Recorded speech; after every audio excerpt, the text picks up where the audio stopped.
বাংলাদেশের রাজনীতিতে নতুন অধ্যায় শুরু হয়েছে। অভিনন্দন জানাচ্ছি বাংলাদেশ জাতীয়তাবাদী দল বিএনপিকে এবং সেই সাথে অভিনন্দন জানাচ্ছি বাংলাদেশের নতুন প্রধানমন্ত্রী তারেক রহমানকে। কিন্তু আজকের আলোচনা শুধু অভিনন্দন নয়, আজকের প্রশ্ন, নতুন সরকার কি ঐক্যের রাজনীতি করবে নাকি পুরনো শত্রুতার ধারাবাহিকতা বজায় থাকবে? মুক্তির আলোয় বিশ্বাসী, মুক্তিযুদ্ধের চেতনায় বিশ্বাসী বাতিঘর ৭১ চ্যানেলে আপনাদের স্বাগত জানাচ্ছি। চলুন এবার একটা করে অধ্যায় আমরা আলোচনা করতে পারি। অধ্যায় ১, প্রত্যাশার পাহাড়। নতুন সরকার মানেই নতুন আশা।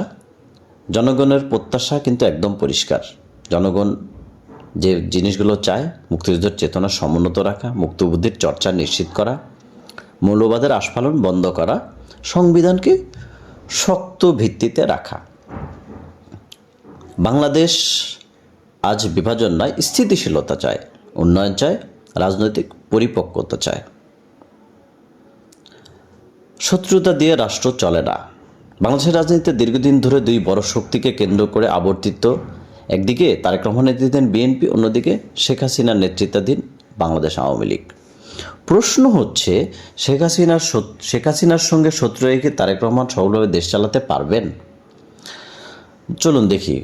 ১, প্রশাসনিক বাস্তবতা। রাষ্ট্র পরিচালনা শুধু দলীয় লোক দিয়েই হয় না। আমলাতন্ত্র, বিচার বিভাগ, নিরাপত্তা বাহিনী সবই ধারাবাহিক কাঠামোর অংশ। যদি প্রতিহিংসার রাজনীতি শুরু হয়, প্রশাসনে অস্থিরতা তৈরি হতে পারে। স্থিতিশীলতা না থাকলে উন্নয়ন থমকে যায়। ২, আন্তর্জাতিক কূটনীতি। বাংলাদেশ এখন বৈশ্বিক অর্থনীতির অংশ। বিদেশি বিনিয়োগ, উন্নয়ন সহযোগিতা নির্ভর করে রাজনৈতিক স্থিতিশীলতার উপর। যদি বার্তা যায় যে দেশে চরম রাজনৈতিক সংঘাত চলছে, তাহলে আন্তর্জাতিক আস্থা কমে যেতে পারে। ৩, অর্থনৈতিক প্রভাব। বাজার সবচেয়ে বেশি ভয় পায় অনিশ্চয়তাকে। প্রতিশোধের রাজনীতি বিনিয়োগে ধাক্কা দেয়। ব্যবসায়ী সমাজ আস্থাহীন হয়ে পড়ে। অর্থনীতি তখন চাপে পড়ে। ৪, সামাজিক বিভাজন। নেতৃত্ব যদি শত্রুতার ভাষা ব্যবহার করে, তাহলে সেই বিভাজন সাধারণ মানুষের মধ্যেও ছড়িয়ে পড়তে পারে।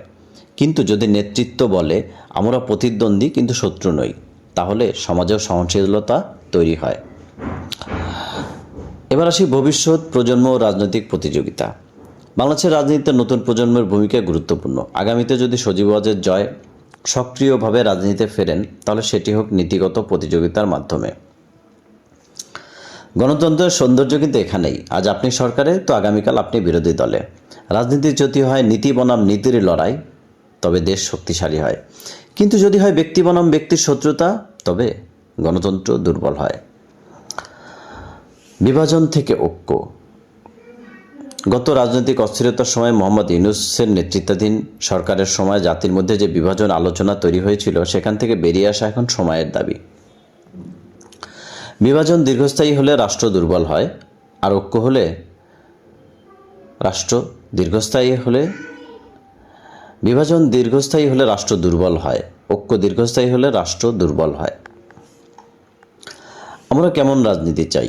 আমরা এমন এক বাংলাদেশ চাই যেখানে নির্বাচন প্রতিদ্বন্দ্বিতাপূর্ণ হবে, বিরোধী দল শক্তিশালী থাকবে, সমালোচনা থাকবে কিন্তু বিদ্বেষ থাকবে না, মতভেদ থাকবে কিন্তু সহিংসতা থাকবে না।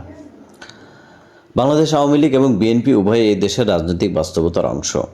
এক দলকে মুছে দিয়ে গণতন্ত্র টেকে না, প্রতিযোগিতায় গণতন্ত্রকে বাঁচিয়ে রাখে। আবারও অভিনন্দন তারেক রহমান, অভিনন্দন নতুন সরকারকে। কিন্তু মনে রাখতে হবে, রাষ্ট্র পরিচালনা আমাদের শুধু ক্ষমতা নয়, এটি দায়িত্ব। শেখ হাসিনার সঙ্গে মতভেদ থাকতে পারে কিন্তু শত্রুতা নয়। আগামীতে সজীব ওয়াজেদ জয় হন বা অন্য কেউ, প্রতিযোগিতা হোক নীতির ভিত্তিতে। শেষ পর্যন্ত বিজয়ী হোক গণতন্ত্র, বিজয়ী হোক বাংলাদেশ।